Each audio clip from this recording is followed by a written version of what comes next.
En el corazón del siglo XVIII, Europa se vio sacudida por un conflicto que cambiaría el mapa del continente para siempre, la Gran Guerra del Norte. Desde las frías tierras de Escandinavia hasta las vastas llanuras de Polonia, potencias como Suecia, Rusia y Dinamarca se enfrentaron en una lucha por el dominio y la gloria. Este enfrentamiento no solo definió el destino de naciones, sino que también dejó una huella imborrable en la historia militar. Antes de comenzar, comenta abajo desde donde lo estás viendo y no olvides suscribirte. Acompáñanos en este viaje épico a través de los eventos que forjaron una nueva era en Europa. A finales del siglo XVII, Europa se encontraba en un constante vaivén de tensiones políticas y territoriales. Las ambiciones de las potencias del norte, entre las que destacaban Suecia y Rusia, empezaron a entrelazarse en una compleja red de rivalidades. Suecia, bajo el liderazgo del rey Carlos Duque, había alcanzado su apogeo territorial y militar. Con un ejército formidable y una marina poderosa, se estableció como la principal potencia en el Báltico, dominando rutas comerciales vitales y asegurando su influencia sobre las regiones circundantes.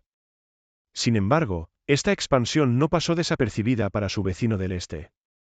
Rusia, un imperio en ascenso bajo el mando de Pedro el Grande, tenía la ambición de modernizarse y convertirse en una potencia europea de pleno derecho.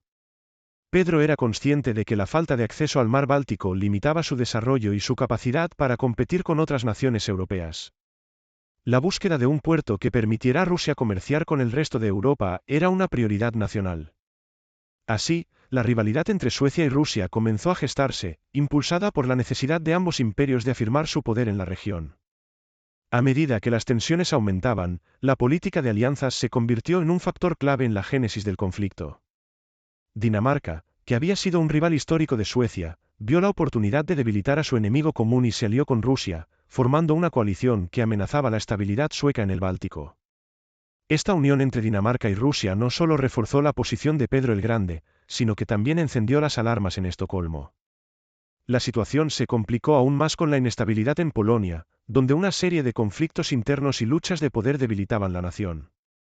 Suecia, al ver su oportunidad, intervino en los asuntos polacos, buscando consolidar su influencia en la región y debilitar la posición de Rusia. Esto generó una respuesta violenta por parte de Pedro, quien no podía permitir que Suecia se estableciera firmemente en Polonia, ya que esto pondría en peligro sus propios intereses en el Báltico. En este contexto, las primeras chispas del conflicto comenzaron a arder. La rivalidad entre las dos potencias, alimentada por la ambición territorial y la búsqueda de poder, estableció un ambiente cargado de tensiones. Los intercambios de insultos, las provocaciones y las maniobras militares se convirtieron en la norma, creando un clima de inestabilidad y desconfianza. La guerra parecía inevitable. A medida que avanzaba el año 1710, las hostilidades comenzaron a manifestarse. Las ciudades portuarias del Báltico se preparaban para un conflicto inminente, mientras que las tropas de ambos lados se movilizaban. El choque entre Suecia y Rusia era inminente, y con él, el inicio de una guerra que alteraría el equilibrio de poder en Europa para siempre. Las decisiones tomadas en estos días serían decisivas para el futuro de las naciones involucradas, y la Gran Guerra del Norte comenzaba a tomar forma, impulsada por la ambición, la rivalidad y el deseo de dominación. En el contexto de la Gran Guerra del Norte, las potencias en juego eran diversas y cada una tenía sus propias motivaciones, ambiciones y debilidades que moldearían el curso del conflicto. A un lado, se encontraba Suecia, un imperio que había alcanzado su mayor esplendor bajo el reinado de Carlos Duque. Desde principios del siglo XVII, Suecia había expandido su territorio de manera significativa, convirtiéndose en una fuerza dominante en los mares del Báltico. Sus victorias en diversas guerras, como la Guerra de los 30 años, habían consolidado su reputación militar y establecido su dominio sobre áreas estratégicas que incluían Finlandia y partes de la actual Alemania. El ejército sueco era bien entrenado y equipado, famoso por su disciplina y habilidad táctica. Sin embargo, la presión de las potencias vecinas y el desgaste de los conflictos previos comenzaron a poner a prueba la capacidad de Suecia para sostener su imperio. A pesar de sus logros, el rey Carlos Duque se enfrentaba a una situación complicada. Por un lado, debía proteger sus conquistas, y por otro, mantener la estabilidad interna frente a las crecientes tensiones sociales y económicas. En el otro extremo del tablero se encontraba Rusia, liderada por Pedro el Grande, un monarca que había emprendido una ambiciosa campaña de modernización y expansión. Pedro había viajado a Europa Occidental para aprender sobre la tecnología, la administración y las tácticas militares que podría aplicar en su propio país. Su visión era clara: transformar a Rusia en una gran potencia que pudiera rivalizar con las naciones europeas establecidas. Para lograrlo, era imperativo que Rusia tuviera acceso a rutas comerciales en el Báltico, un objetivo que chocaba directamente con los intereses suecos. Para avanzar en su agenda, Pedro el Grande había comenzado a reformar su ejército y su marina, incorporando técnicas y estrategias modernas que le permitieran competir con Suecia. La ambición de Pedro no se limitaba solo a la expansión territorial, también incluía la modernización de su sociedad, la creación de una administración eficiente y el desarrollo de una economía próspera. Con estos objetivos en mente, Rusia se posicionó como un contendiente formidable en la inminente guerra. Dinamarca, por su parte, también desempeñó un papel crucial en el esquema de alianzas que se formaba. Históricamente, Dinamarca había sido un rival de Suecia, y la posibilidad de unirse a Rusia representaba una oportunidad dorada para debilitar a su enemigo. El reino danés, aunque menos poderoso que Suecia o Rusia, tenía un interés estratégico en mantener el control sobre el estrecho de Resund, una vía crucial para el comercio marítimo. La alianza con Rusia fue vista como un movimiento pragmático para contrarrestar la influencia sueca en el Báltico. Otro actor en este intrincado juego de poder era Polonia, aunque su situación estaba marcada por la inestabilidad interna. La mancomunidad polaco-lituana, que había sido una de las potencias más influyentes de Europa, se encontraba débil debido a luchas internas y disputas políticas. La intervención de Suecia en Polonia, en un intento de aprovechar esta debilidad, complicó aún más el escenario, ya que Rusia también veía en Polonia una oportunidad para expandir su influencia. Así, las potencias en juego se entrelazaban en un complejo entramado de alianzas y antagonismos. Cada país tenía sus propias motivaciones que guiaban sus acciones y decisiones, y el equilibrio de poder en la región se volvía cada vez más precario. La rivalidad entre Suecia y Rusia, alimentada por la ambición y el deseo de dominación, creaba un ambiente propenso al conflicto. Con la guerra a la vista, las decisiones estratégicas que tomarían cada una de estas potencias determinarían no solo su futuro inmediato, sino también el destino de Europa en su conjunto. La tensión en el aire era palpable, y el eco de los cañones se acercaba rápidamente, mientras las potencias se preparaban para un enfrentamiento que cambiaría la historia para siempre. Con el paso del tiempo, las tensiones acumuladas entre Suecia y Rusia se transformaron en un clima de hostilidad palpable. En el año 1710, las provocaciones y maniobras militares de ambos bandos alcanzaron un punto crítico. La situación se volvió insostenible cuando, en el mes de agosto, el ejército sueco, bajo el mando del rey Carlos Duque, realizó movimientos estratégicos en la región báltica, intentando consolidar su posición frente a su rival oriental. Este movimiento fue interpretado por Pedro el Grande como un acto de agresión, y las palabras diplomáticas se volvieron insuficientes para calmar la inminente tempestad. El primer acto de guerra se llevó a cabo en una fría mañana de noviembre, cuando las tropas rusas cruzaron la frontera en un intento de tomar la iniciativa. La batalla de Narve, que se libraría en los días siguientes, se convirtió en el primer gran enfrentamiento del conflicto. La ciudad de Narve, situada en lo que hoy es Estonia, se convirtió en el escenario donde se enfrentarían las fuerzas rusas y suecas. A pesar de su inferioridad numérica, los suecos contaban con un ejército profesional bien entrenado y experimentado, mientras que las tropas rusas, aunque numerosas, eran en gran parte inexpertas y carecían de la cohesión que caracteriza a un ejército consolidado. El día de la batalla, el clima jugó a favor de los suecos. Una densa neblina cubría el campo, lo que dificultaba la visibilidad y favorecía las maniobras sorpresa. Carlos Duque, demostrando su habilidad táctica, planificó un ataque sorpresivo que desbordaría a las fuerzas rusas. Con un grito de guerra resonando en el aire, los suecos lanzaron su asalto, poniendo en jaque a los rusos, que, desbordados y confundidos, no pudieron organizar una defensa efectiva. El resultado fue una victoria aplastante para Suecia, que, con una estrategia audaz y el valor de sus soldados, logró derrotar a un enemigo numéricamente superior. Sin embargo, esta victoria, aunque significativa, no marcó el fin de las hostilidades. En lugar de ello, encendió la llama de un conflicto que se extendería por más de una década. La derrota en Narve fue un duro golpe para Pedro el Grande, quien se vio obligado a replantear sus estrategias. En lugar de rendirse, el monarca ruso tomó la derrota como una lección y se comprometió a reformar y modernizar su ejército. Las derrotas iniciales no debían desanimar a un imperio que estaba decidido a abrirse camino en el Báltico. Mientras tanto, la victoria sueca en Narve alimentó la confianza del rey Carlos Duque, quien comenzó a pensar en la posibilidad de un avance decisivo sobre Rusia. Con el viento a su favor, lanzó una serie de campañas militares en los territorios rusos, intentando aprovechar el momento para debilitar la posición de su enemigo. A medida que avanzaba el año, las tropas suecas se adentraron más en el territorio ruso, capturando varias ciudades y estableciendo una presencia militar que parecía consolidar su dominio. Sin embargo, Pedro el Grande, lejos de rendirse, comenzó a formar nuevas alianzas y a reclutar tropas. En este contexto, la guerra se transformó en un escenario de movilización masiva, donde las fuerzas rusas empezaron a recibir apoyo de otros territorios que también tenían motivos para desear la caída de Suecia. La guerra que había comenzado en los fríos campos de Narve se estaba convirtiendo en un conflicto de dimensiones épicas, donde las ambiciones de las potencias del norte se entrelazaban con la voluntad de los pueblos que luchaban por su autonomía y libertad. Así, el inicio de la guerra se caracterizó por un juego de ajedrez geopolítico, donde cada movimiento era crucial y las decisiones tomadas en el campo de batalla resonarían a través de los años.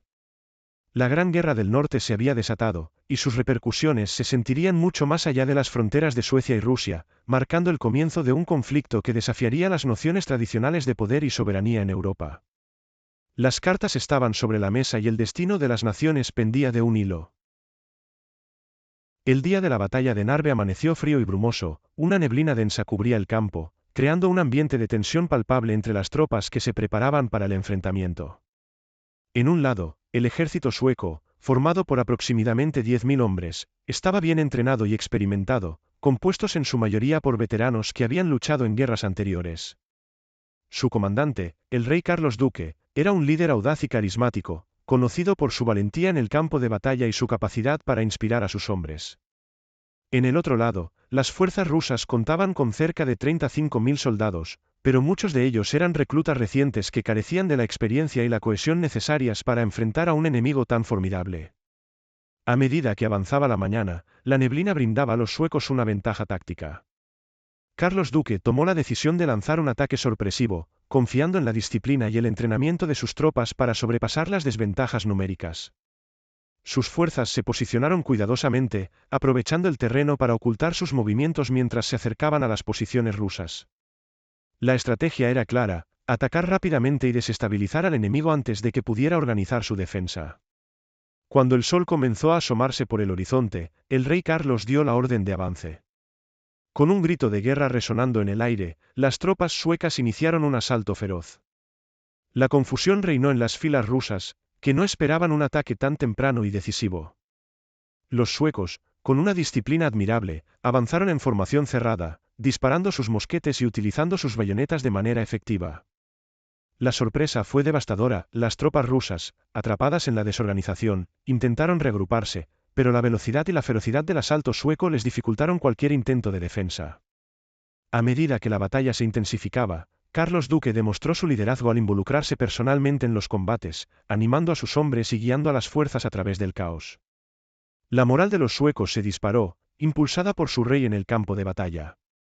La lucha se convirtió en un combate cuerpo a cuerpo, donde la experiencia de los soldados suecos se impuso rápidamente sobre la inexperiencia de los rusos. Las bajas comenzaron a acumularse en las filas rusas, que luchaban por mantener su posición frente a un enemigo que parecía imparable. El clima, que había sido un aliado en el inicio de la batalla, también jugó su carta. La neblina, que había ocultado la aproximación sueca, se disipó con el avance del día, dejando a los rusos expuestos y vulnerables. A medida que la visibilidad aumentaba, la falta de coordinación y la confusión en el ejército ruso se hicieron aún más evidentes. Las tropas intentaron retirarse, pero la logística de la batalla se volvió caótica. Muchos soldados, desorientados y asustados, comenzaron a huir hacia el este, dejando atrás a sus compañeros. Los suecos, aprovechando la oportunidad, continuaron su asalto con renovado fervor. Las formaciones rusas, que habían sido destruidas por el ataque sorpresa, se desmoronaron rápidamente. A medida que la batalla avanzaba, el campo se convirtió en un escenario de desesperación para las fuerzas rusas, que enfrentaban la derrota inminente. Las tropas que aún quedaban en pie luchaban con valentía, pero la desventaja numérica y la falta de experiencia resultaron ser demasiado para soportar. Finalmente, hacia el final del día, el ejército sueco se alzó victorioso. La batalla de Narve se convirtió en un hito en la historia del conflicto, demostrando la efectividad de la estrategia militar sueca y la valentía de sus soldados. Sin embargo, esta victoria tuvo un costo. Si bien el ejército sueco había ganado el día, la guerra apenas comenzaba. Las bajas rusas fueron significativas, pero Pedro el Grande, lejos de rendirse, vería esta derrota como una oportunidad para aprender y reformar su ejército, forjando un nuevo camino para el futuro de Rusia. La batalla dejó una huella en la memoria histórica de ambos imperios. Para Suecia, fue un testimonio de su poder militar en el Báltico, mientras que para Rusia significó el inicio de un arduo proceso de transformación. La Gran Guerra del Norte, que había comenzado en los campos de Narve, prometía ser un conflicto de largo aliento, donde las lecciones aprendidas en la batalla tendrían repercusiones en los años venideros.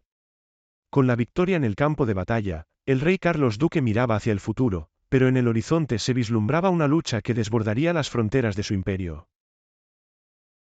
Después de la aplastante derrota en la batalla de Narve, el imperio ruso enfrentó un momento crítico en su historia. La victoria sueca había dejado a Pedro el Grande con la tarea monumental de reconstruir su ejército y su reputación. Sin embargo, lejos de desanimarse, el zar vio la derrota como una oportunidad para transformar su nación.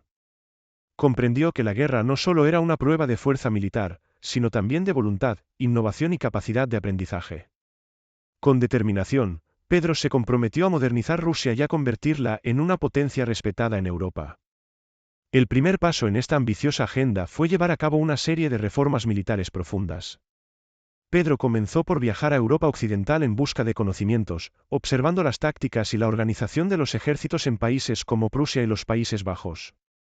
Al regresar a Rusia, implementó estas ideas, estableciendo academias militares y entrenando a oficiales en las nuevas técnicas de guerra que había aprendido. La modernización del ejército ruso no se limitó solo a la formación, también incluyó la adquisición de nuevo armamento y la reorganización de las tropas en unidades más eficaces y coordinadas. Simultáneamente, Pedro entendió que la modernización no podía ser solo militar. Era crucial reformar la administración del imperio y la economía para respaldar sus ambiciones. Inició una serie de reformas administrativas que buscaban centralizar el poder y eliminar la corrupción que había plagado a la burocracia rusa. Pedro estableció un sistema de gobierno más eficiente, promoviendo a funcionarios competentes y leales que compartieran su visión de un imperio moderno. A través de estos cambios, esperaba crear un Estado más fuerte y cohesivo capaz de sostener un esfuerzo bélico prolongado. La industria también recibió un impulso significativo bajo su liderazgo.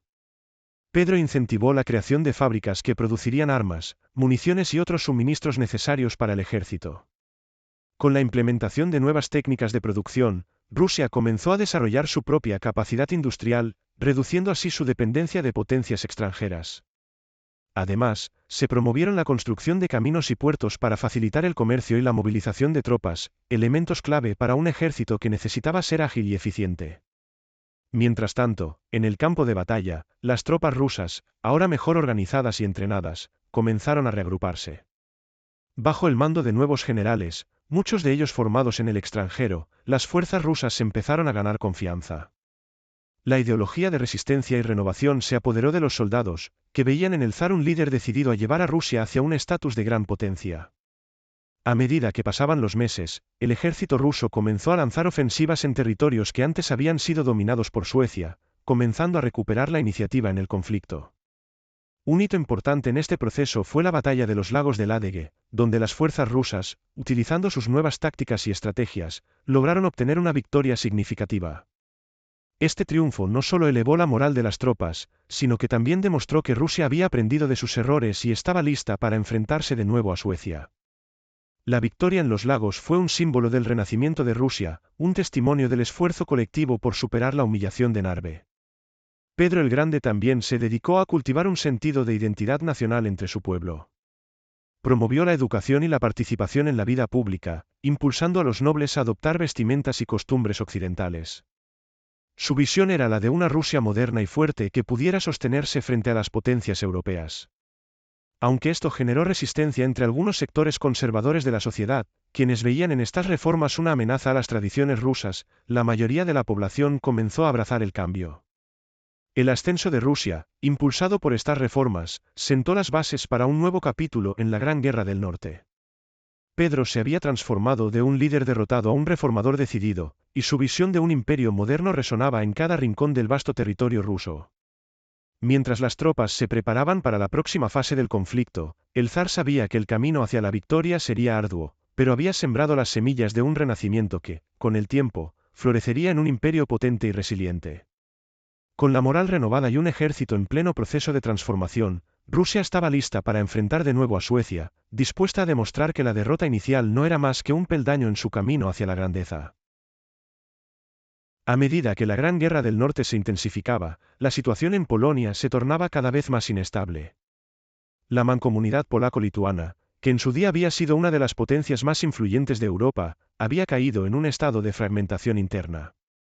Las luchas de poder entre nobles y facciones políticas habían debilitado el gobierno central, lo que dejaba al país vulnerable a la intervención de potencias extranjeras. La guerra entre Suecia y Rusia ofrecía a los polacos tanto oportunidades como riesgos, y la intervención polaca en el conflicto sería un punto crucial en el desarrollo de la guerra. Aprovechando la vulnerabilidad de Polonia, Carlos Duque de Suecia decidió intervenir en los asuntos polacos con la intención de establecer un gobierno afín a sus intereses. La estrategia de Suecia era clara: fortalecer su influencia en la región a expensas de una Polonia debilitada, asegurando así su flanco sur mientras lidiaba con las presiones del frente oriental contra Rusia. En este contexto, el rey sueco envió tropas a Polonia, apoyando a una facción que buscaba derrocar al gobierno de la mancomunidad y establecer un régimen prosueco.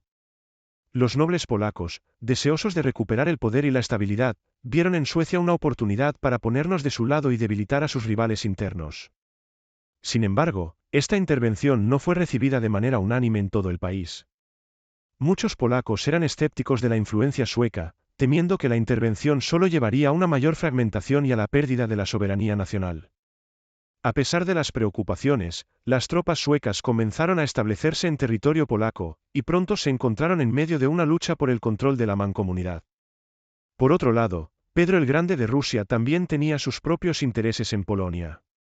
Consciente de la intervención sueca, Pedro decidió actuar.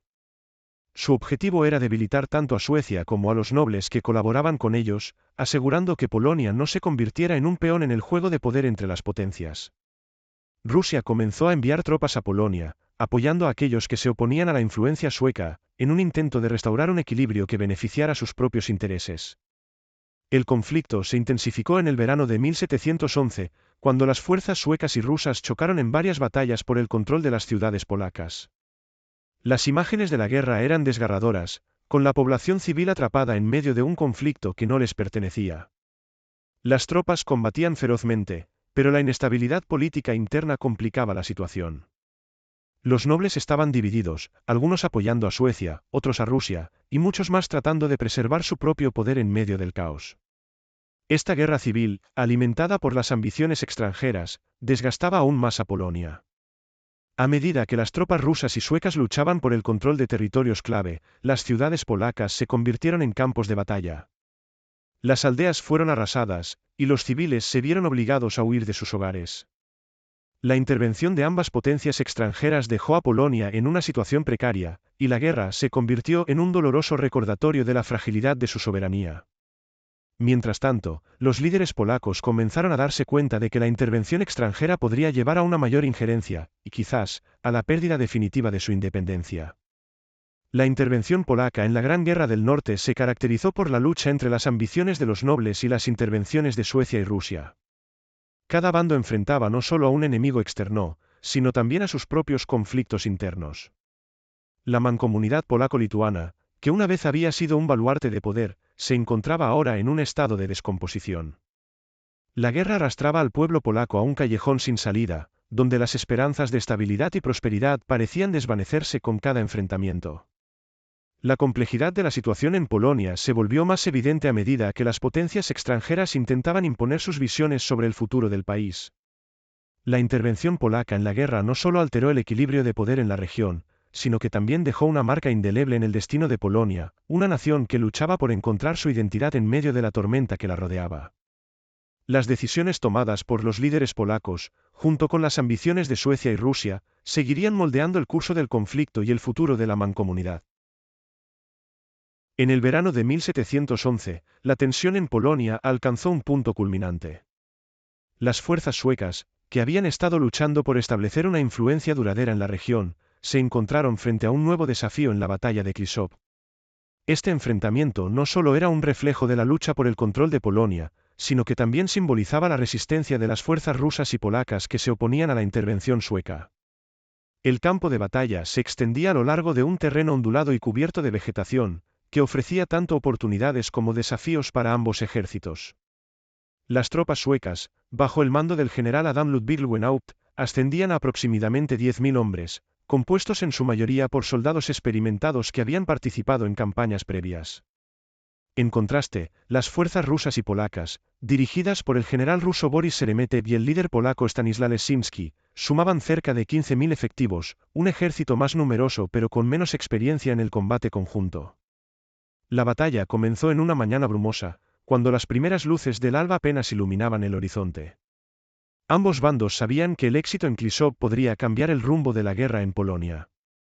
Mientras los suecos se preparaban para el combate, una sensación de determinación impregnaba el aire. En el lado opuesto, las tropas rusas y polacas, conscientes de la importancia de esta confrontación, se disponían a luchar por su tierra y su soberanía. Al inicio del enfrentamiento, las fuerzas suecas intentaron tomar la delantera, lanzando un ataque rápido y decidido. Utilizando su formación de batalla, los suecos intentaron romper las líneas rusas con una carga feroz. Sin embargo, los rusos, bien posicionados y preparados, respondieron con una defensa firme. La estrategia de Sheremetev se centró en mantener la cohesión de sus tropas, utilizando el terreno a su favor para controlar el avance sueco.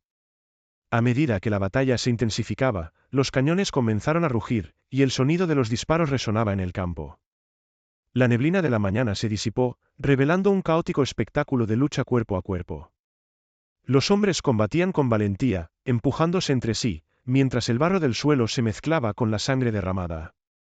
La batalla de Klisov se convirtió en un escenario de heroísmo y desesperación, donde cada soldado luchaba no solo por su vida, sino por el futuro de su nación.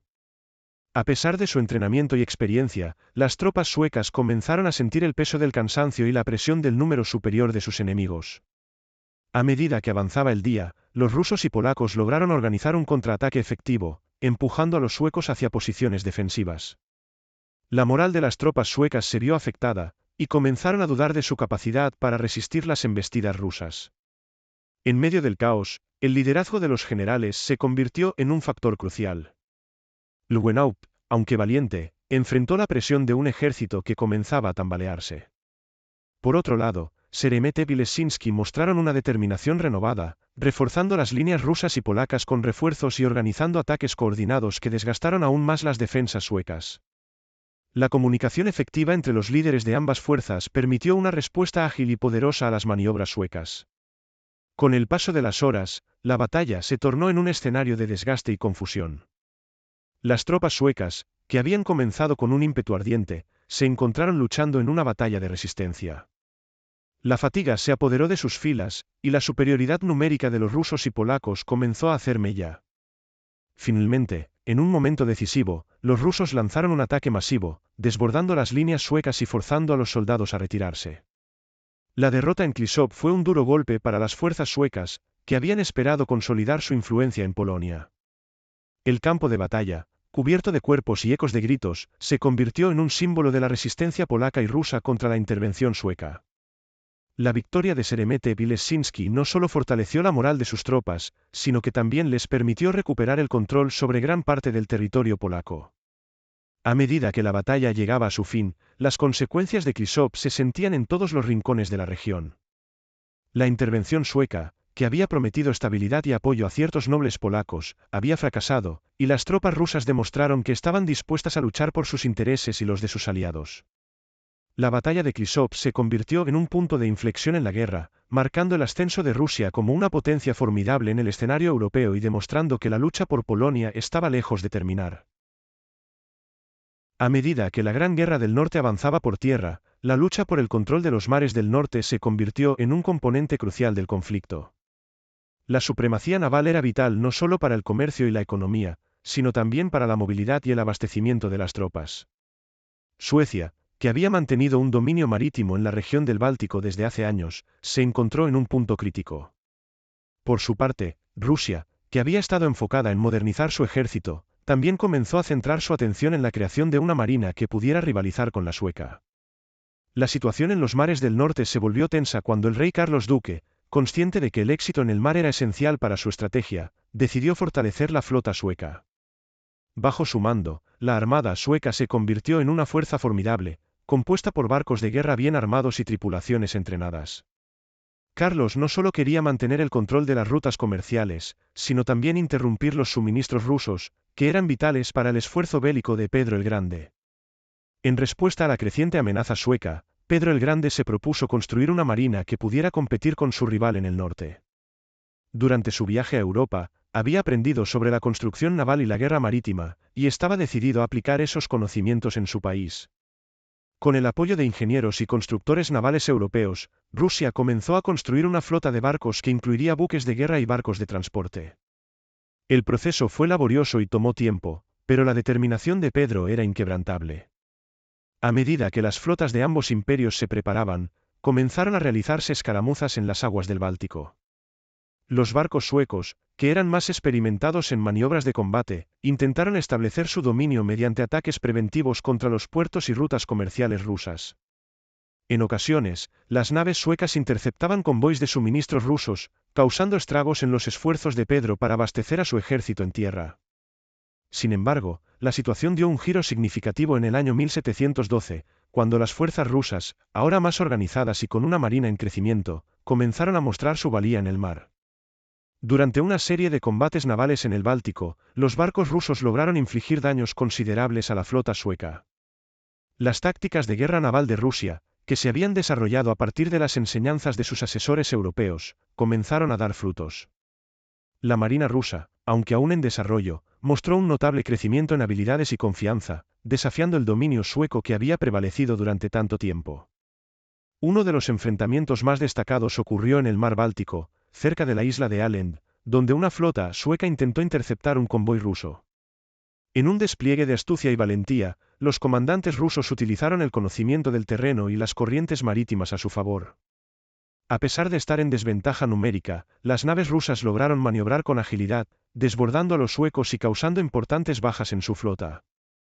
Este triunfo no solo demostró la creciente capacidad de la marina rusa, sino que también sirvió para elevar la moral de las tropas y del pueblo ruso, que comenzaba a ver el mar como un nuevo frente en el que su país podía sobresalir. Sin embargo, la guerra en los mares del norte no se limitó a batallas navales. Las operaciones de espionaje y sabotaje se volvieron comunes, con ambos lados intentando socavar los esfuerzos del enemigo. Los suecos, confiados en su superioridad, a menudo subestimaban a la marina rusa, lo que les llevó a descuidar ciertas áreas estratégicas. Por su parte, los rusos se dedicaron a mejorar sus tácticas de guerra asimétrica, utilizando pequeñas embarcaciones para realizar ataques rápidos y sorpresivos en puertos y barcos de aprovisionamiento suecos. A medida que la guerra marítima se intensificaba, las tensiones entre las flotas de ambos imperios se volvían cada vez más palpables. La lucha por el control del mar se transformó en un juego de estrategia y astucia, donde cada victoria y derrota podía cambiar el rumbo de la guerra. Los mares del norte se convirtieron en un campo de batalla tan crucial como los frentes terrestres, y la habilidad para navegar y luchar en el agua se volvió tan importante como las habilidades de combate en tierra. El ascenso de la marina rusa, junto con las victorias y derrotas en el mar, comenzaron a cambiar la percepción de Rusia en la escena europea. Las potencias rivales, que antes veían a Rusia como un país atrasado y desorganizado, comenzaron a reconocer su potencial como una fuerza emergente. La guerra en los mares del norte era solo un aspecto más de la compleja lucha que definía la Gran Guerra del Norte, pero su impacto era innegable. Cada batalla en el agua no solo influía en el curso del conflicto, sino que también ayudaba a forjar la identidad de un imperio que estaba en el proceso de renacer y redefinirse en el panorama europeo. A medida que la Gran Guerra del Norte se adentraba en sus etapas más intensas, la ciudad de San Petersburgo, la nueva capital de Rusia, se convirtió en un foco estratégico y simbólico. Fundada por Pedro el Grande como un símbolo de sus aspiraciones modernas y europeas, la ciudad no solo representaba el poder del zar, sino que también era un punto vital para la logística y el control del norte de Rusia. En este contexto, el cerco de San Petersburgo se convirtió en un episodio decisivo en el conflicto. La situación se tornó crítica en el año 1713, cuando las fuerzas suecas, bajo el mando del general Carl Gustav Mardefeld, decidieron lanzar una ofensiva para capturar la ciudad. Después de varias victorias en el campo de batalla, los suecos se sintieron confiados en su capacidad para tomar San Petersburgo, creyendo que un asalto a la capital rusa podría desestabilizar al imperio y forzar a Pedro el Grande a negociar. Con un ejército que contaba con aproximadamente 20.000 hombres, Mardefelt avanzó hacia la ciudad, decidido a llevar a cabo su plan. El cerco comenzó en la primavera, cuando los suecos se acercaron a las murallas de San Petersburgo. La población de la ciudad, compuesta por soldados, artesanos y familias que habían llegado en busca de un futuro mejor, se preparó para la inminente amenaza. Pedro, consciente de la importancia de la ciudad, había ordenado a sus tropas que se prepararan para la defensa. Las fuerzas rusas, aunque en gran medida menos numerosas que sus rivales, estaban determinadas a proteger su hogar. La moral de los soldados rusos era alta, ya que entendían que la defensa de San Petersburgo no solo era una cuestión de estrategia militar, sino también un acto de resistencia ante la agresión extranjera. A medida que los suecos comenzaban a establecer posiciones alrededor de la ciudad, las tensiones aumentaron. Las tropas rusas, lideradas por el general Alexas Serbatov, se posicionaron en puntos estratégicos, listos para repeler cualquier intento de asalto. La ciudad se convirtió en un hervidero de actividad, con los ciudadanos y soldados trabajando juntos para fortificar las defensas. Se construyeron barricadas, se prepararon suministros y se organizaron patrullas nocturnas para mantener la vigilancia ante un posible ataque. El cerco no se limitó a una simple batalla de asedio. Ambos lados se involucraron en una serie de escaramuzas y maniobras, donde la inteligencia y la estrategia eran tan cruciales como la fuerza bruta. Los suecos, confiados en su superioridad numérica, intentaron un asalto frontal, pero se encontraron con una resistencia feroz. Las tropas rusas, aunque menos numerosas, emplearon tácticas de guerrilla, utilizando el terreno y el conocimiento del área a su favor. Cada vez que los suecos intentaban avanzar, se veían obligados a enfrentar emboscadas y ataques sorpresivos que desgastaban su moral y sus recursos. Las semanas se convirtieron en meses, y el cerco se extendió. La situación en San Petersburgo se volvió crítica. Las provisiones comenzaron a escasear, y el clima, que en un principio había sido benévolo, se tornó hostil. Las lluvias primaverales dieron paso a un verano caluroso, y las condiciones de vida dentro de la ciudad se volvieron cada vez más difíciles. A pesar de los esfuerzos de los ciudadanos y soldados para mantener la moral alta, la presión del cerco comenzó a hacer mella en la población. Sin embargo, la determinación de defender la ciudad seguía siendo fuerte, y Pedro el Grande, que se encontraba en el frente, se comprometía a no rendirse. En medio de una batalla que parecía interminable, el liderazgo de Pedro se convirtió en un factor decisivo. A pesar de las adversidades, el zar mostró una resiliencia notable. Envió refuerzos desde otras partes de Rusia, movilizando tropas y recursos para mantener la defensa de la ciudad. En un momento clave, Pedro decidió organizar un ataque sorpresa contra las líneas suecas, utilizando la confusión y la falta de previsión de los suecos a su favor. En la madrugada de un día de agosto, las fuerzas rusas lanzaron un asalto audaz, rompiendo el cerco y recuperando terreno perdido. El ataque fue un punto de inflexión en la batalla. Las fuerzas suecas, sorprendidas por la ferocidad y la rapidez del contraataque, comenzaron a desmoronarse. La moral de los soldados rusos se disparó, mientras que los suecos, que habían creído que la toma de la ciudad estaba asegurada, comenzaron a perder la confianza. Con un esfuerzo coordinado, las tropas rusas lograron romper el cerco, y los suecos se vieron obligados a retirarse, dejando atrás el sueño de capturar San Petersburgo. El cerco de San Petersburgo no solo fue una victoria táctica para Pedro el Grande y sus fuerzas, sino que también simbolizó la resiliencia de un imperio que estaba en el proceso de redefinir su lugar en el mundo. La defensa exitosa de la ciudad se convirtió en un símbolo de orgullo nacional, y la determinación de los rusos de resistir ante la adversidad dejó una huella en la historia del conflicto. Mientras las fuerzas suecas se retiraban, quedó claro que la lucha por el control de la región no había hecho más que comenzar, y que San Petersburgo seguiría siendo un campo de batalla clave en la Gran Guerra del Norte. A finales de 1713, la Gran Guerra del Norte se acercaba a un punto crítico. Las tensiones entre las fuerzas suecas y rusas continuaban en aumento, y el campo de batalla se trasladó a Gadebusch, una localidad estratégica en el norte de Alemania que se convirtió en un escenario clave para la contienda. Con ambos bandos buscando consolidar su control sobre la región, la batalla de Gadebusch se perfilaba como un enfrentamiento decisivo que podría cambiar el rumbo de la guerra. Las fuerzas suecas, bajo el mando del general Carl Gustav Mardefelt, estaban compuestas por aproximadamente 15.000 hombres. Habían sido reforzados con tropas que habían logrado escapar de las derrotas previas, y su moral había comenzado a mejorar tras las victorias en otros frentes. Mardefelt sabía que una victoria en Gadebusch no solo consolidaría la posición sueca en el norte de Alemania, sino que también enviaría un mensaje claro a sus enemigos de que Suecia aún era una potencia formidable en el teatro de guerra. Por otro lado, las fuerzas rusas, dirigidas por el general Boris Sheremetev, contaban con cerca de 17.000 soldados. Tras la exitosa defensa de San Petersburgo y otros triunfos recientes, la moral rusa estaba en su punto más alto. Sheremetev, un comandante experimentado, había aprendido de las tácticas de sus predecesores y estaba decidido a aprovechar la ventaja que había obtenido en su campaña. Sabía que Gadebus era crucial para mantener la presión sobre Suecia y para asegurar el control de las rutas de suministro en la región. La batalla comenzó en una mañana fría y nublada, con ambos ejércitos tomando posiciones estratégicas. Los suecos, con su formación bien entrenada y su experiencia en combate, intentaron establecer un frente sólido. Mardefelt ordenó que las tropas se organizaran en dos líneas, con la infantería en el centro y la caballería en los flancos. Su plan era atrapar a las fuerzas rusas en un cruce y desbordarlas. Mientras tanto, Sheremetev, consciente de la estrategia sueca, decidió adoptar una táctica más flexible. Ordenó a sus tropas que mantuvieran una formación más dispersa, permitiendo así un mayor movimiento y una capacidad de respuesta más rápida ante cualquier ataque. La idea era atraer a los suecos a una trampa, donde la superioridad numérica podría jugar un papel decisivo. A medida que avanzaba la mañana, los cañones comenzaron a rugir, y el sonido de los disparos resonó por el campo de batalla. La artillería sueca abrió fuego, intentando debilitar las líneas rusas antes de que comenzara el asalto terrestre. Sin embargo, los rusos, bien posicionados, respondieron con fuego de artillería propio, causando bajas significativas entre los suecos.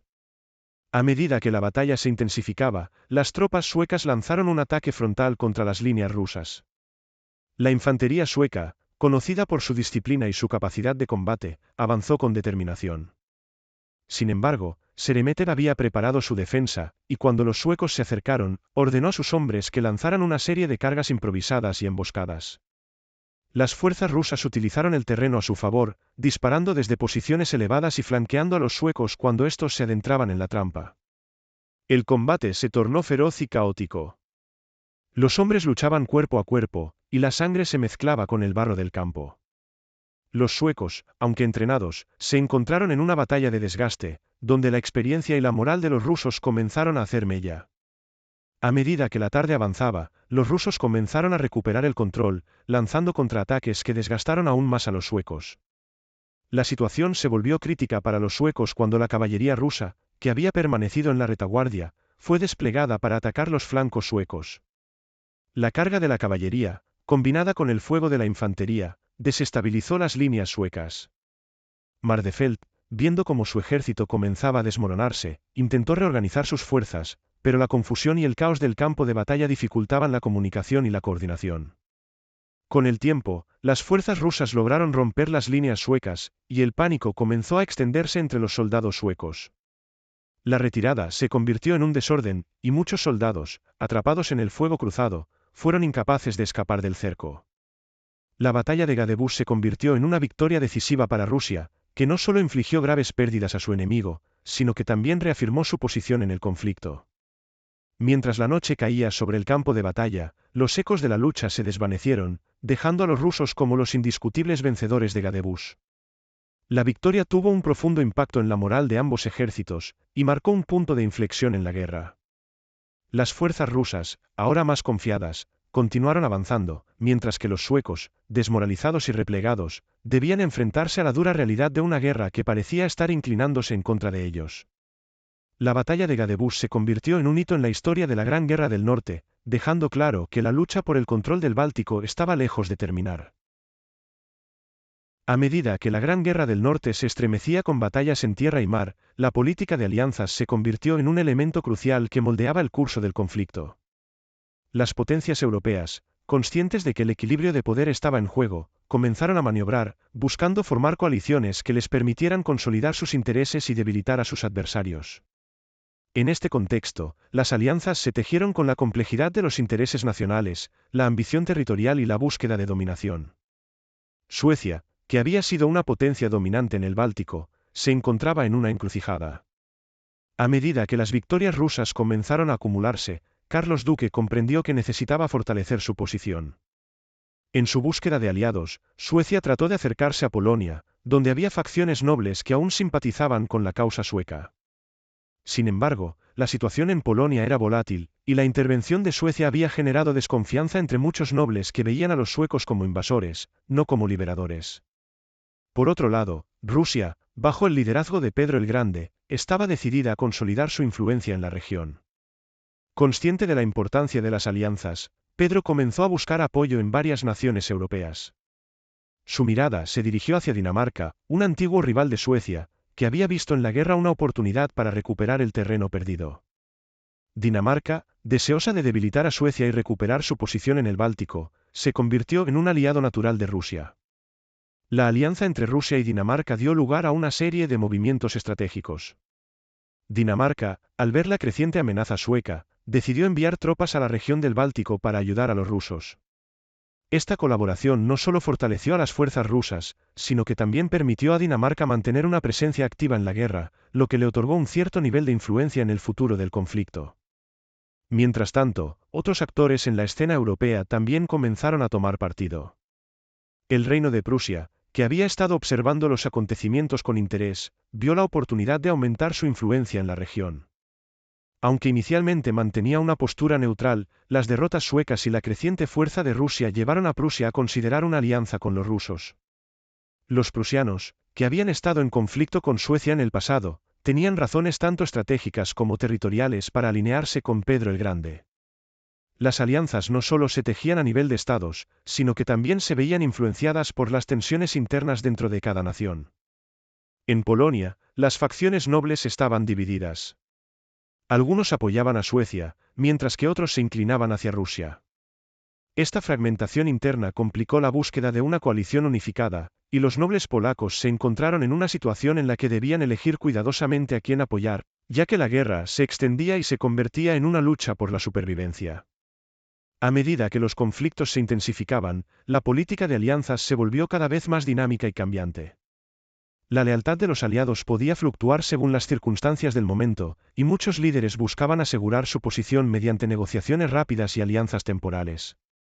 Las promesas de apoyo militar y recursos se intercambiaron a menudo, pero la desconfianza permanecía latente. Las alianzas se convirtieron en juegos de ajedrez políticos, donde cada movimiento tenía repercusiones en el campo de batalla. La complejidad de las alianzas se vio reflejada en la forma en que los líderes de cada nación abordaban el conflicto. Mientras Pedro el Grande buscaba consolidar su poder y expandir su influencia, Carlos Duque trataba de recuperar la confianza de sus nobles y mantener la unidad en su ejército. La presión externa de los aliados y enemigos afectaba cada decisión que tomaban, y las alianzas se convirtieron en un factor determinante en la planificación de las campañas militares. Con el tiempo, las alianzas se transformaron en la base de la estrategia militar de ambos lados. Las fuerzas rusas, apoyadas por sus aliados daneses y prusianos, comenzaron a lanzar ofensivas más coordinadas, mientras que Suecia intentaba mantener su dominio a través de maniobras diplomáticas y militares. A medida que avanzaba la guerra, la política de alianzas se volvía cada vez más crucial, determinando el destino de las naciones y la dirección de la Gran Guerra del Norte. El panorama de alianzas en Europa, en constante cambio, se convirtió en un reflejo de las ambiciones y temores de las potencias involucradas. A medida que las batallas se libraban y las victorias se disputaban, las decisiones tomadas en las salas de negociación tendrían tanto peso como las acciones en el campo de batalla. La guerra no era solo un choque de ejércitos, sino un complejo juego de alianzas en el que cada movimiento podría alterar el equilibrio de poder en la región y, tal vez, en todo el continente. A lo largo de la Gran Guerra del Norte, Dinamarca emergió como un jugador crucial en el complejo escenario geopolítico del norte de Europa. Históricamente, Dinamarca había sido un rival de Suecia, y la posibilidad de unirse a la causa rusa ofrecía a los daneses la oportunidad de debilitar a su antiguo enemigo y recuperar su propia influencia en la región. Sin embargo, el rol de Dinamarca en este conflicto no se limitó a la antigua rivalidad, se convirtió en un factor determinante en el desarrollo de la guerra y en la configuración del futuro del Báltico.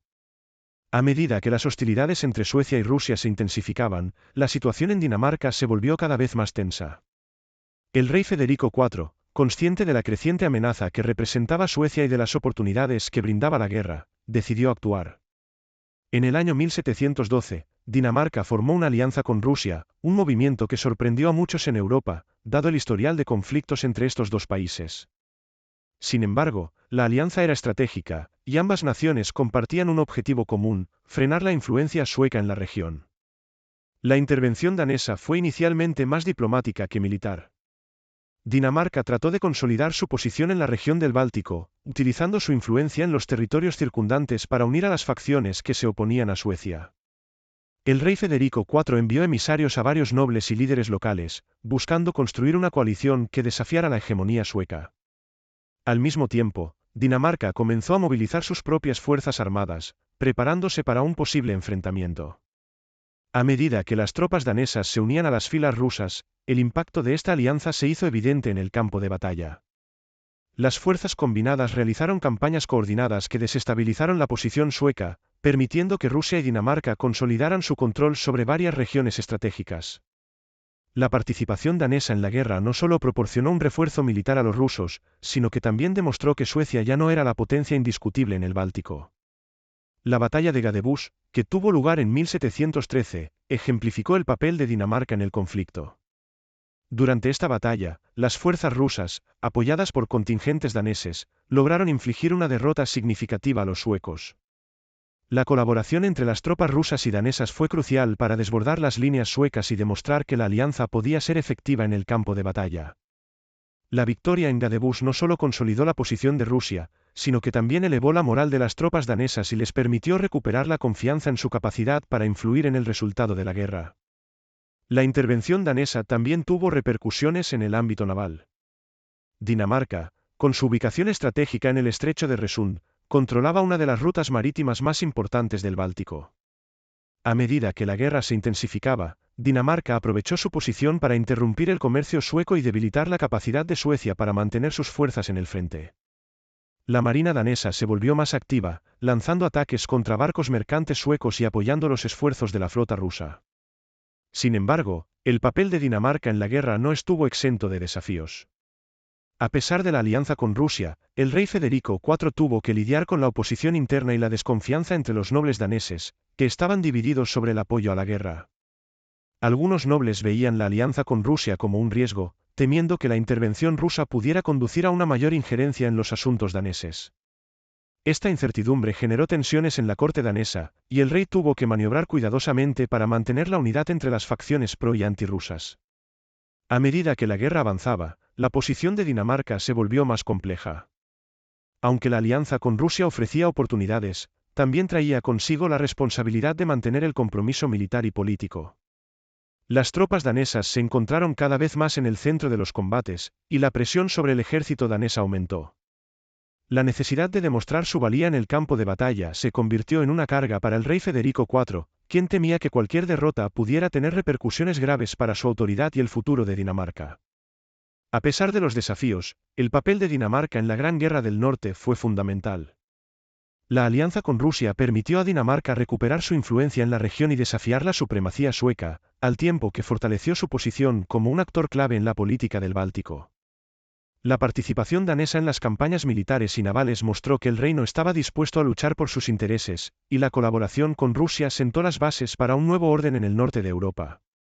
Mientras la guerra continuaba, el papel de Dinamarca seguía evolucionando. La nación se encontraba en una encrucijada, donde las decisiones tomadas en el ámbito militar y diplomático tendrían repercusiones que resonarían mucho más allá del conflicto inmediato. Con cada batalla y cada movimiento estratégico, Dinamarca buscaba reafirmar su lugar en un continente en constante cambio, donde las alianzas y rivalidades moldeaban el destino de las naciones. El año 1715 marcó un punto crucial en la Gran Guerra del Norte, y todo se centraba en la esperada batalla de Pultava, que tendría lugar en el este de Ucrania.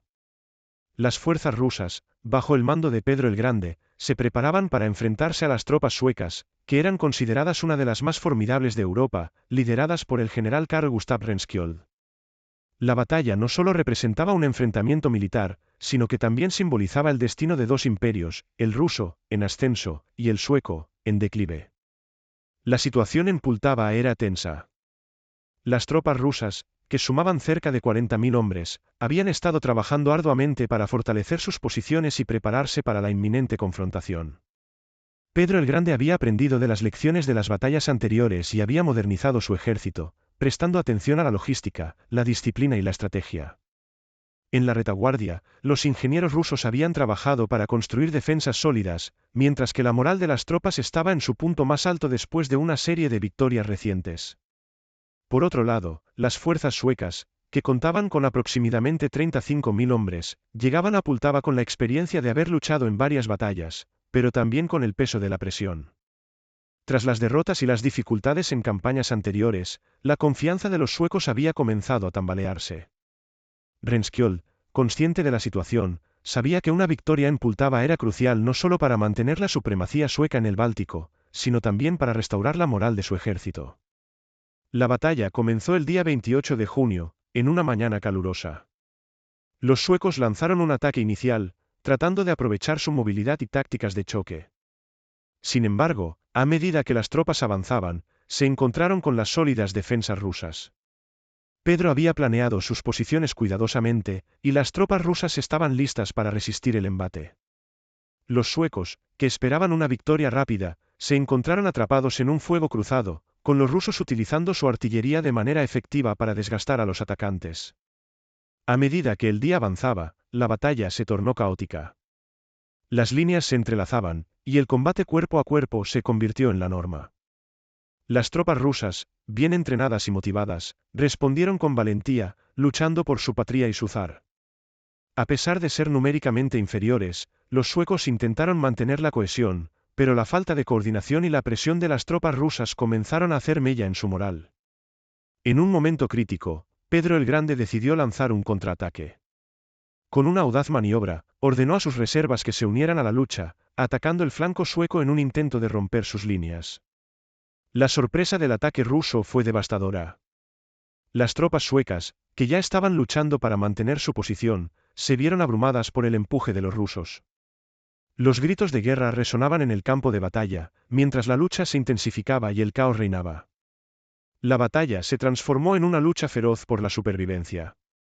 A medida que las horas avanzaban, la situación se volvía cada vez más desesperada para los suecos. Las fuerzas rusas, que habían aprendido de sus errores en enfrentamientos previos, demostrarían su capacidad para adaptarse y luchar con determinación.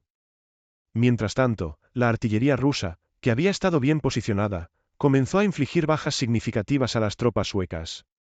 A medida que la tarde se convertía en noche, el panorama de la batalla se tornó sombrío para las fuerzas suecas. Con su moral en declive y las líneas de suministro amenazadas, muchos soldados comenzaron a dudar de la victoria. La batalla de Pultava se convirtió en un punto de inflexión, donde los sueños de una victoria rápida se desvanecían en medio de la realidad de un ejército ruso decidido a defender su tierra. La derrota sueca en Pultava tuvo repercusiones profundas. La batalla no solo marcó un cambio en la dirección de la guerra, sino que también significó el comienzo del declive de Suecia como potencia en el norte de Europa. La victoria de Pedro el Grande consolidó su reputación como un líder militar y estratégico, y la moral de su ejército se disparó. Las tropas rusas, que habían luchado con valentía, se sintieron fortalecidas por su triunfo, y la batalla se convirtió en un símbolo de nacionalismo y resiliencia. A medida que los ecos de la batalla se desvanecían, el legado de Pultava comenzaba a tomar forma. Las decisiones tomadas en el campo de batalla tendrían repercusiones en la política europea durante años. La derrota sueca no solo cambió el equilibrio de poder en la región, sino que también estableció a Rusia como una potencia emergente en el continente. Mientras los soldados regresaban a sus campamentos y las heridas comenzaban a sanar, el mundo observaba cómo la Gran Guerra del Norte se transformaba en una lucha por la supremacía en el Báltico, con el destino de las naciones pendiendo de un hilo. La derrota sueca en la batalla de Pultava fue un momento decisivo que resonó a lo largo y ancho de Europa, marcando el comienzo de un periodo de declive para Suecia como potencia militar. Tras la derrota, el ejército sueco se enfrentó a una serie de desafíos que no solo pusieron a prueba su capacidad para recuperarse, sino que también cuestionaron la estabilidad del reino y la autoridad de su rey, Carlos Duque. A medida que las noticias de la derrota se propagaban, la moral del ejército sueco se desplomaba. Los soldados, que habían llegado a Pultava con la esperanza de una victoria que restaurara su gloria, se encontraban ahora en una situación desesperada. La realidad de la derrota era difícil de aceptar, la confianza que habían tenido en su capacidad para vencer a los rusos se desvanecía, y muchos comenzaron a cuestionar las decisiones de su liderazgo. Las bajas sufridas en la batalla fueron significativas y la desorganización reinante complicaba aún más la situación. Los líderes suecos, que habían estado acostumbrados a la victoria, se vieron obligados a confrontar la amarga realidad de una derrota aplastante. La figura de Carlos Duque, que había sido venerada como un líder audaz, comenzó a ser objeto de críticas. Muchos nobles cuestionaron su estrategia y su incapacidad para prever las maniobras de un enemigo que había aprendido de sus errores. A medida que el descontento crecía, la cohesión en el ejército se veía amenazada, y la lealtad de los soldados comenzaba a tambalearse. La retirada sueca se convirtió en un caos. La desesperación y el miedo se apoderaron de las tropas, que intentaban escapar de las fuerzas rusas. La desorganización reinante llevó a que muchos soldados se separaran de sus unidades, tratando de salvar sus vidas en medio del tumulto. Los caminos hacia Suecia, que habían sido utilizados en numerosas ocasiones para avanzar, ahora se transformaron en rutas de huida. A medida que las tropas rusas, animadas por su victoria, avanzaban, la sensación de peligro inminente se hacía palpable en el aire. El viaje de regreso a Suecia se tornó arduo y doloroso. Los soldados heridos y desmoralizados se enfrentaron condiciones difíciles, atravesando terrenos inhóspitos y sufriendo por la falta de alimentos y suministros. Las temperaturas comenzaron a descender, y el frío del invierno se hizo sentir, exacerbando el sufrimiento de aquellos que se habían visto obligados a huir. La desolación del camino se reflejaba en los rostros de los soldados, que se sentían derrotados no solo en la batalla, sino en su orgullo y su identidad. La derrota en Pultava no solo afectó al ejército, sino que también tuvo un impacto profundo en la política sueca. La incertidumbre se apoderó del reino, y las facciones rivales comenzaron a surgir entre los nobles. Algunos abogaban por un cambio de liderazgo, cuestionando si Carlos Duque era el líder adecuado para guiar a Suecia en este nuevo contexto. La inestabilidad política alimentaba el descontento, y la posibilidad de un golpe de Estado comenzó a circular entre los círculos de poder. Mientras tanto, el zar Pedro el Grande, que había liderado a sus tropas hacia la victoria, se convirtió en un héroe nacional en Rusia. La victoria en Pultava consolidó su reputación y su autoridad, y la moral de su ejército se disparó. Las tropas rusas, que habían luchado con valentía, se sintieron fortalecidas por el triunfo, y la victoria se convirtió en un símbolo del renacimiento de Rusia como potencia en el escenario europeo. La derrota sueca también tuvo repercusiones en el panorama internacional. Otras potencias, que habían estado observando el conflicto con interés, comenzaron a replantear sus propias alianzas y estrategias. La caída de Suecia como potencia dominante en el Báltico generó un vacío que otros países, como Dinamarca y Prusia, estaban dispuestos a llenar. La balanza de poder en Europa se estaba moviendo, y las decisiones tomadas en los próximos meses tendrían un impacto duradero en el futuro del continente. A medida que los meses pasaban, la situación en Suecia continuaba siendo incierta. La derrota de Pultava había marcado un punto de inflexión, y el camino hacia la recuperación sería largo y difícil. Los ecos de la batalla resonaban en cada rincón del reino, recordando a todos que la gloria militar podía evaporarse en un instante. La lucha por la reconstrucción de la nación había comenzado, y mientras el pueblo sueco trataba de encontrar su lugar en un mundo cambiante, las semillas de una nueva era comenzaban a germinar en el horizonte, preparándose para florecer en medio de la adversidad. Tras años de intensas hostilidades y batallas desgastantes, la Gran Guerra del Norte finalmente estaba llegando a su fin. La situación en el norte de Europa había cambiado drásticamente, y el equilibrio de poder había pasado de Suecia a Rusia, que emergía como una potencia renovada. En este contexto, el Tratado de Nystad se perfilaba como el acuerdo que sellaría las consecuencias de una guerra que había alterado el destino de varias naciones. El tratado fue negociado en 1720, en la pequeña localidad de Nystad, ubicada en la actual Finlandia. Las conversaciones se llevaron a cabo en un ambiente de tensión, donde las delegaciones suecas y rusas buscaban formalizar los términos de la paz tras la serie de derrotas sufridas por Suecia, especialmente la significativa derrota en Pultava.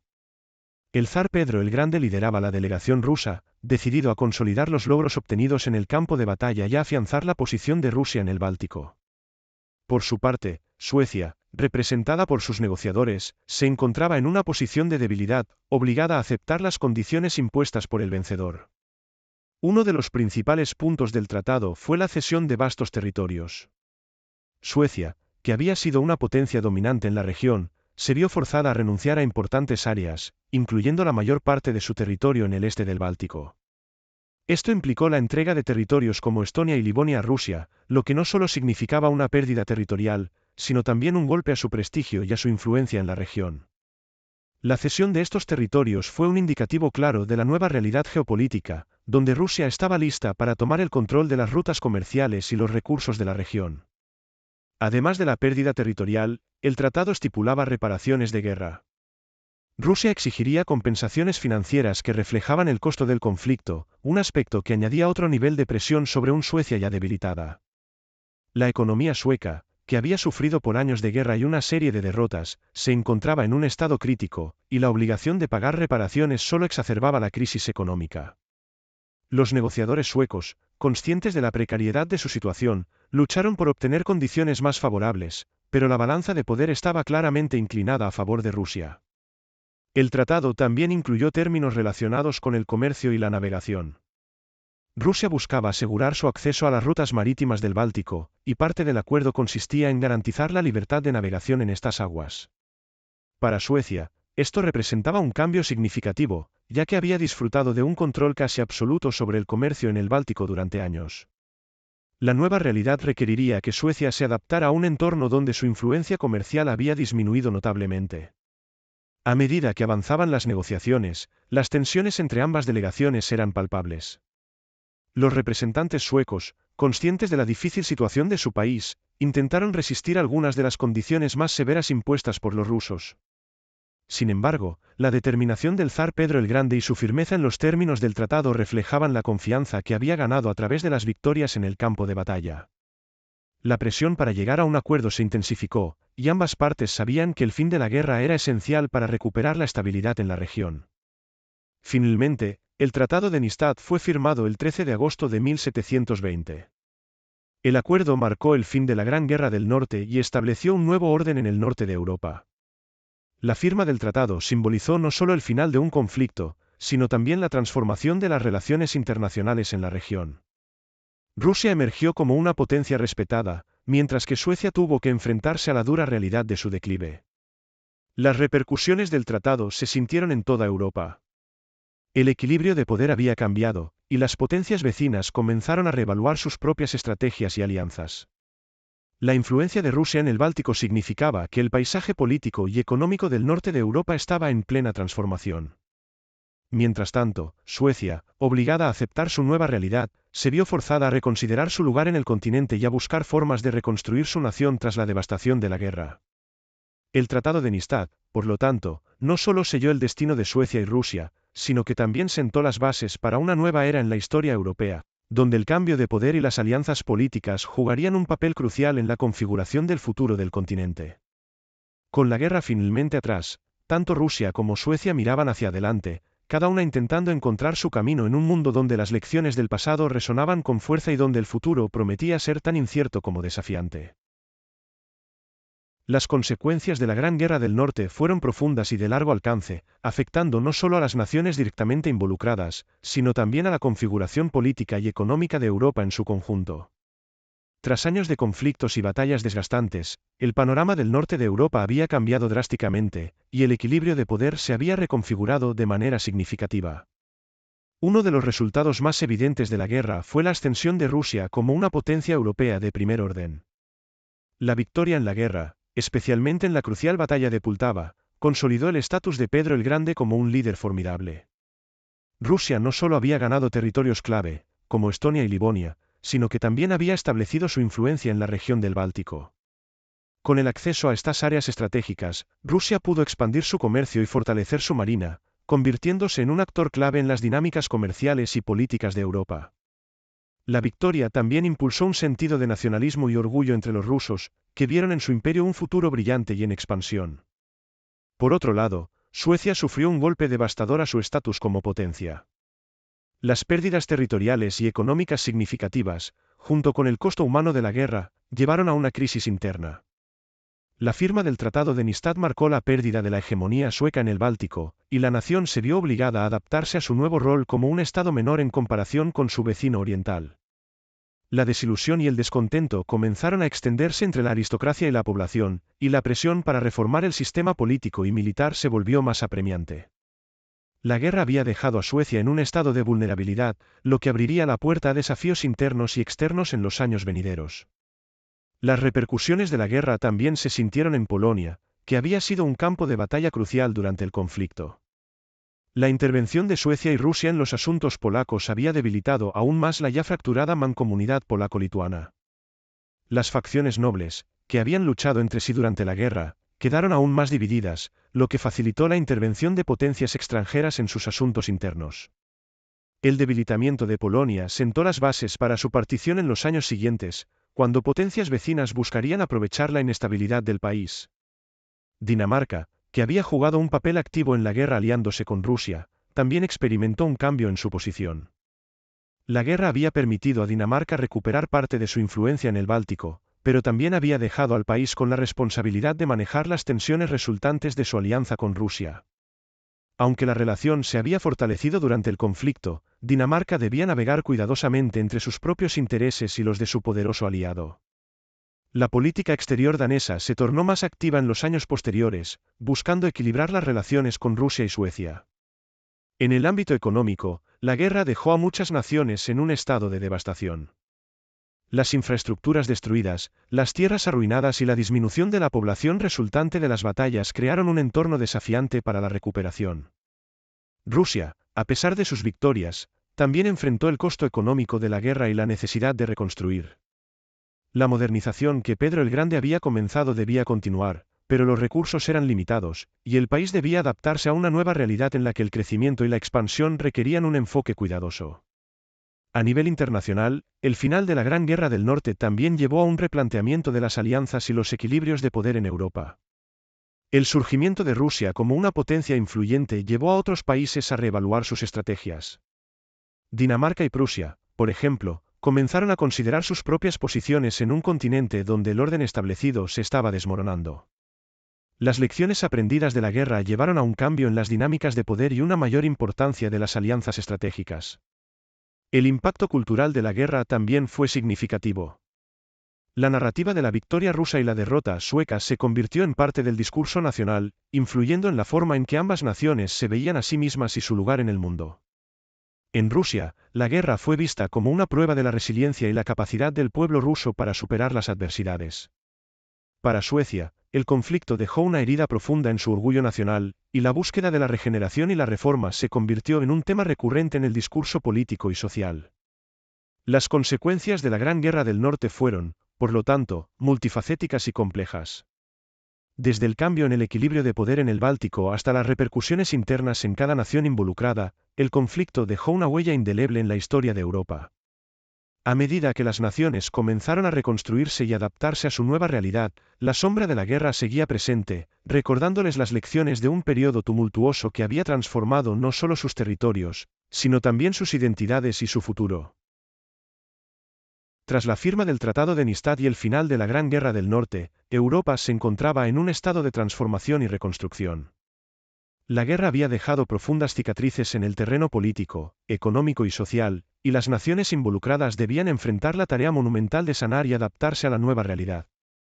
La reconstrucción de Europa no solo implicaba la reparación de los daños físicos causados por los combates, sino también el establecimiento de nuevas relaciones internacionales en un continente que había cambiado de forma irreversiblemente.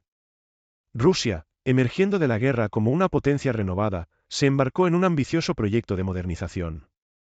Bajo el liderazgo de Pedro el Grande, el Imperio ruso buscó consolidar su influencia en el Báltico y expandir su presencia en el escenario europeo.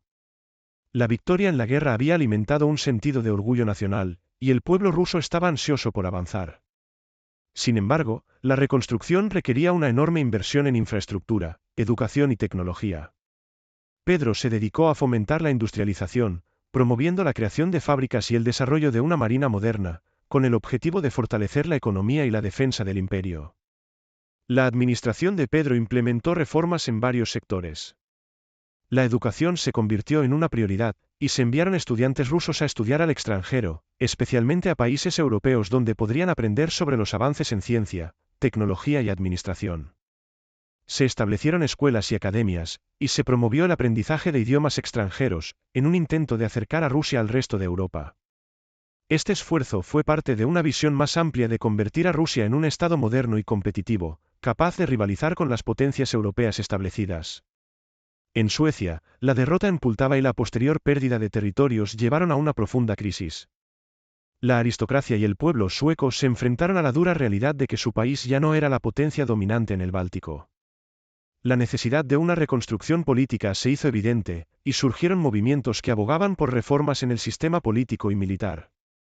Muchos nobles comenzaron a cuestionar el liderazgo de Carlos Duque y exigieron un cambio en la forma en que se gobernaba el país. La economía sueca, debilitada tras años de guerra, necesitaba ser revitalizada. La agricultura y la industria se encontraban en un estado crítico, y la falta de recursos afectaba la capacidad del país para recuperarse. Para enfrentar estos desafíos, el gobierno sueco buscó establecer acuerdos comerciales con otras naciones, incluido el recién fortalecido Imperio ruso. A pesar de las tensiones, había una necesidad mutua de comercio y cooperación que comenzó a abrir nuevas posibilidades de relación entre las dos naciones. Mientras tanto, en Polonia, la situación era aún más complicada. La intervención de Suecia y Rusia durante la guerra había dejado al país dividido y debilitado. La mancomunidad polaco-lituana enfrentaba una crisis de identidad, y las facciones nobles que se habían enfrentado entre sí durante el conflicto continuaban luchando por el control. La fragmentación interna dificultaba cualquier esfuerzo de reconstrucción, y las potencias vecinas comenzaron a ver en Polonia una oportunidad para expandir su influencia. La situación en Polonia sentó las bases para futuros conflictos y la eventual partición del país en el siglo XVIII. Dinamarca, que había participado activamente en la guerra y había salido reforzada de ella, buscó consolidar su posición en el Báltico. La victoria de Rusia sobre Suecia había cambiado el equilibrio de poder, y Dinamarca trató de aprovechar esta nueva realidad para fortalecer su influencia en la región. El rey Federico IV se dedicó a establecer alianzas estratégicas y a promover el comercio en un intento de recuperar el prestigio perdido. La política exterior danesa se volvió más activa, buscando mantener un equilibrio entre las potencias emergentes y los intereses propios. A medida que la reconstrucción avanzaba en diversas partes de Europa, se hicieron evidentes las lecciones aprendidas de la guerra. Las naciones comenzaron a replantear sus estrategias y a buscar formas de evitar futuros conflictos. Las potencias europeas, aún marcadas por las secuelas de la guerra, comenzaron a explorar formas de cooperación y diálogo. Las conferencias diplomáticas y los acuerdos comenzaron a ser una herramienta más común para resolver disputas y forjar alianzas. La reconstrucción de Europa también tuvo un impacto en la cultura y la sociedad. La guerra había dejado profundas huellas en las comunidades, y las narrativas de heroísmo, sacrificio y sufrimiento comenzaron a formar parte del discurso nacional en muchos países. La literatura, el arte y la música reflejaron las experiencias vividas durante el conflicto, y la búsqueda de identidad en un contexto de cambio se convirtió en un tema recurrente. En este complejo panorama de reconstrucción, Europa se encontraba en una encrucijada. Las decisiones tomadas en este periodo sentarían las bases para las dinámicas políticas y sociales en los años venideros. La paz había llegado, pero las tensiones y las rivalidades persistían, y las naciones debían navegar cuidadosamente en un mundo donde las lecciones del pasado resonaban con fuerza. La reconstrucción de Europa no sería simplemente un proceso de recuperación, sería una oportunidad para redefinir el futuro y establecer un nuevo orden en un continente que había estado marcado por la guerra y el cambio. El legado de la Gran Guerra del Norte perduró mucho más allá de la firma del Tratado de Nystad y las secuelas inmediatas del conflicto. Este enfrentamiento, que se extendió desde 1697 hasta 1720, no solo redefinió las fronteras y el equilibrio de poder en el norte de Europa, sino que también dejó una huella profunda en la identidad nacional de las naciones involucradas, en sus estructuras políticas y en sus relaciones internacionales.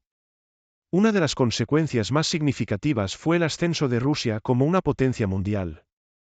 La victoria en la guerra no solo consolidó el control de Pedro el Grande sobre los territorios del Báltico, sino que también estableció a Rusia en el escenario europeo como un actor influyente. A través de la modernización de su ejército y su marina, y mediante una serie de reformas internas, Rusia se transformó en un imperio capaz de competir con sus rivales occidentales. Este cambio de estatus sentó las bases para el papel de Rusia en conflictos futuros y su influencia en la política europea durante los siglos siguientes. Por su parte, Suecia, que había sido una de las principales potencias del Báltico, experimentó un dramático declive. La pérdida de territorios significativos y el desmoronamiento de su influencia militar llevaron a una crisis de identidad nacional. La derrota en la guerra obligó a Suecia a replantear su lugar en Europa y a buscar nuevas formas de sobrevivir y prosperar en un contexto en el que ya no era vista como una potencia dominante. Este proceso de autocrítica y reforma política se convirtió en un tema recurrente en la historia sueca posterior, lo que llevó a un enfoque más conciliador en las relaciones internacionales y a un mayor interés en la diplomacia. El impacto de la guerra también se sintió en Polonia, que había sido un campo de batalla crucial. La intervención de Suecia y Rusia exacerbó las divisiones internas en la mancomunidad polaco-lituana, debilitándola aún más y preparando el terreno para su eventual partición en los siglos siguientes. El legado de la guerra dejó una marca indeleble en la identidad polaca, donde la lucha por la autonomía y la soberanía se convirtió en un tema central en la narrativa nacional. Las heridas del conflicto y la desconfianza hacia las potencias vecinas continuarían resonando en la política polaca durante mucho tiempo. Dinamarca, que se había alineado con Rusia durante el conflicto, también experimentó un cambio en su estatus. La guerra le permitió recuperar cierta influencia en el Báltico, pero la relación con su poderoso vecino ruso se tornó compleja. El legado de la guerra llevó a Dinamarca a adoptar una política exterior más activa, buscando equilibrar su posición entre Rusia y Suecia mientras intentaba reafirmarse en la región. La guerra había enseñado a Dinamarca la importancia de las alianzas estratégicas y la necesidad de adaptarse a un entorno geopolítico en constante cambio. A nivel cultural, la Gran Guerra del Norte dejó una profunda huella en la sociedad de las naciones involucradas. Las narrativas de guerra, sacrificio y heroísmo se convirtieron en parte integral de la identidad nacional, y la literatura, el arte y la música comenzaron a reflejar las experiencias vividas durante el conflicto. En Rusia, la victoria se celebró como un símbolo de la resiliencia del pueblo, mientras que en Suecia, la derrota generó un sentido de lamento y reflexión. Las historias de los soldados y las comunidades afectadas por la guerra se convirtieron en temas comunes en la narrativa cultural de ambas naciones. El legado de la Gran Guerra del Norte también se extendió a las relaciones internacionales en Europa. La guerra destacó la importancia de las alianzas y la diplomacia en un contexto donde las potencias buscaban expandir su influencia. Las lecciones aprendidas del conflicto llevaron a un mayor énfasis en la negociación y la resolución pacífica de disputas. La guerra había demostrado que los conflictos armados podían tener consecuencias devastadoras, y que la cooperación y el diálogo podían ofrecer alternativas más constructivas. Finalmente, el conflicto tuvo un impacto duradero en la geopolítica del Báltico. Con Rusia emergiendo como una potencia dominante, las dinámicas de poder en la región cambiaron, y el equilibrio de fuerzas fue alterado de manera significativa. Las naciones del Báltico, que habían sido parte del Imperio sueco, comenzaron a navegar en un nuevo entorno donde la influencia rusa era cada vez más palpable. Las relaciones entre las potencias del norte de Europa se volvieron más complejas, marcadas por una mezcla de rivalidades y alianzas, que seguirían evolucionando en los años venideros. En resumen, el legado de la Gran Guerra del Norte fue multidimensional. Desde la transformación de Rusia en una potencia respetada hasta el declive de Suecia y el impacto en Polonia y Dinamarca, el conflicto dejó una marca indeleble en la historia de Europa. Las lecciones aprendidas, las heridas infligidas y las nuevas realidades geopolíticas moldearon el futuro del continente, mientras las naciones buscaban reconstruir y redefinir sus identidades en un mundo que había cambiado para siempre. Las repercusiones del conflicto resonarían en las décadas y siglos venideros, recordando a Europa que la guerra, aunque finalizada, había dejado un legado profundo y duradero. A medida que la Gran Guerra del Norte llegaba a su fin y las potencias europeas comenzaron a evaluar las consecuencias del conflicto, la balanza de poder en el continente experimentó cambios significativos. La guerra no solo alteró las fronteras y la influencia territorial de las naciones involucradas, sino que también reconfiguró las relaciones internacionales de manera que tendría repercusiones durante generaciones. Rusia, que emergía victoriosa, se convirtió en una de las principales potencias europeas. La victoria en Pultava y la posterior consolidación de su territorio en el Báltico le otorgaron a Pedro el Grande un estatus que había anhelado desde hacía tiempo. Con el control de territorios clave como Estonia, Livonia y parte de Finlandia, Rusia no solo ganó acceso a rutas comerciales estratégicas, sino que también pudo proyectar su influencia hacia el oeste. Este ascenso le permitió a Rusia jugar un papel más activo en la política europea, convirtiéndose en un rival formidable para otras potencias como Prusia y Austria. Suecia, en contraste, sufrió una drástica disminución de su influencia. Una vez considerada la principal potencia en el Báltico, su derrota en la guerra resultó en la pérdida de vastos territorios y recursos.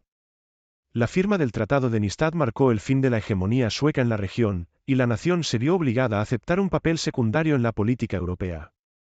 Esta transformación de Suecia de una potencia dominante a un estado más vulnerable se convirtió en un tema recurrente en su historia, ya que el país se esforzaba por adaptarse a su nueva realidad. La situación en el norte de Europa también afectó a Polonia, que había sido un campo de batalla crucial durante el conflicto. La guerra dejó a la mancomunidad polaco-lituana debilitada y dividida, lo que facilitó la intervención de potencias vecinas como Rusia y Prusia.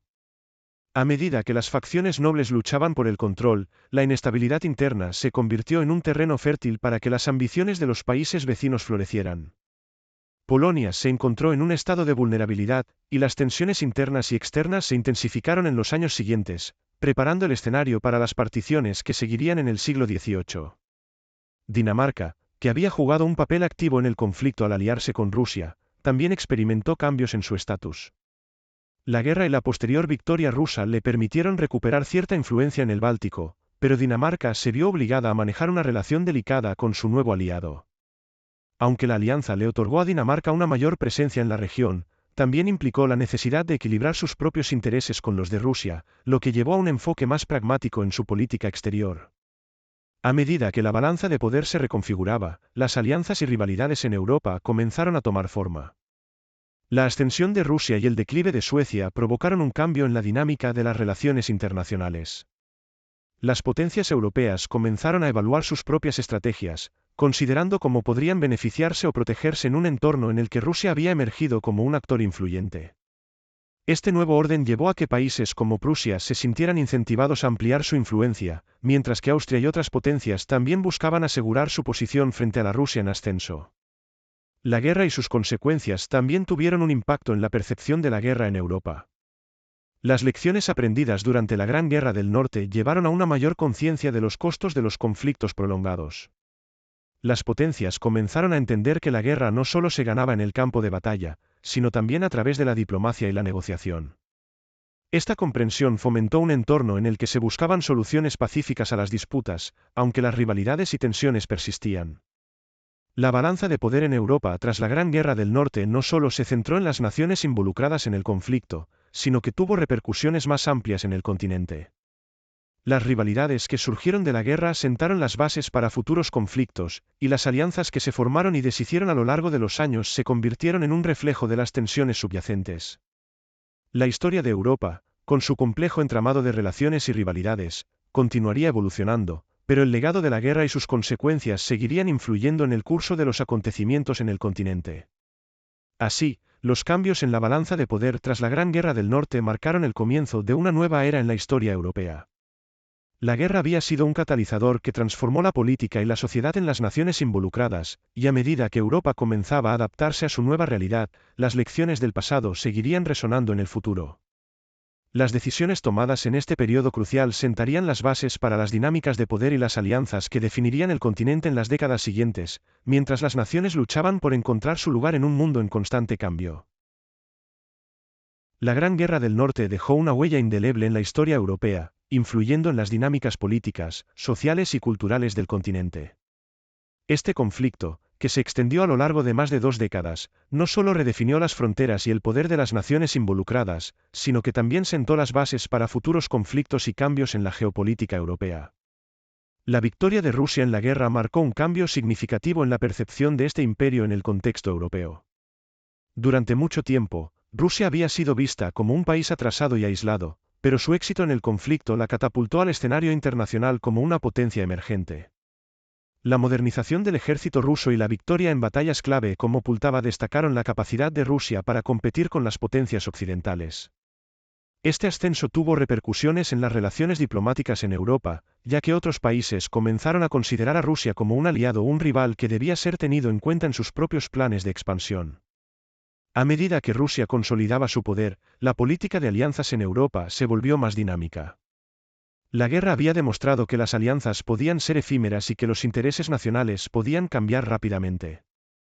Este fenómeno se vio reflejado en la forma en que las naciones europeas comenzaron a reevaluar sus relaciones. Dinamarca, por ejemplo, que había participado en el conflicto al lado de Rusia, se encontró en una posición más fuerte y buscó capitalizar su nueva influencia. Al mismo tiempo, Suecia, debilitada por la guerra, se vio obligada a reconsiderar sus alianzas en un intento por recuperar su estatus. La mancomunidad polaco-lituana, que había sido un campo de batalla crucial, también sufrió las consecuencias del conflicto. La intervención de Suecia y Rusia exacerbó las divisiones internas y debilitó la estructura del gobierno, lo que llevó a una inestabilidad política que culminaría en particiones en los años siguientes. Esta fragmentación de Polonia se convirtió en un tema recurrente en la historia europea, con repercusiones que se extendieron más allá de su propia frontera. Las potencias vecinas, al ver la debilidad de Polonia, comenzaron a elaborar planes de partición, que finalmente se materializarían a finales del siglo XVIII, alterando aún más el mapa de Europa. El impacto de la guerra también se sintió en la esfera cultural. Las narrativas de heroísmo, sacrificio y sufrimiento se convirtieron en parte de la identidad nacional de las naciones involucradas. En Rusia, la victoria se celebró con fervor, y la figura de Pedro el Grande se elevó a la categoría de héroe nacional. Las historias de las batallas y los logros de las tropas rusas comenzaron a ser narradas en la literatura y el arte, creando un sentido de orgullo y unidad entre el pueblo. Por otro lado, en Suecia, la derrota generó un sentido de lamento y reflexión, lo que llevó a una crítica del liderazgo y a un cuestionamiento de la identidad nacional. La literatura sueca comenzó a explorar las complejidades de la derrota y el sufrimiento, creando un espacio para la introspección y la búsqueda de un nuevo camino. A nivel internacional, la Gran Guerra del Norte subrayó la importancia de la diplomacia y la negociación en la resolución de conflictos.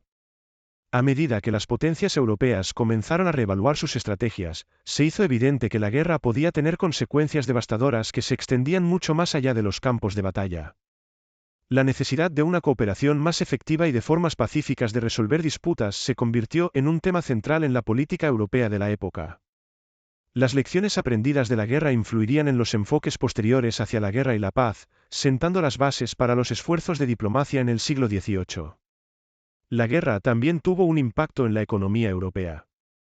Las naciones involucradas enfrentaron el desafío de reconstruir sus economías tras años de conflicto. La devastación causada por las batallas dejó a muchas regiones en un estado de ruina, y la recuperación requería una inversión significativa de recursos.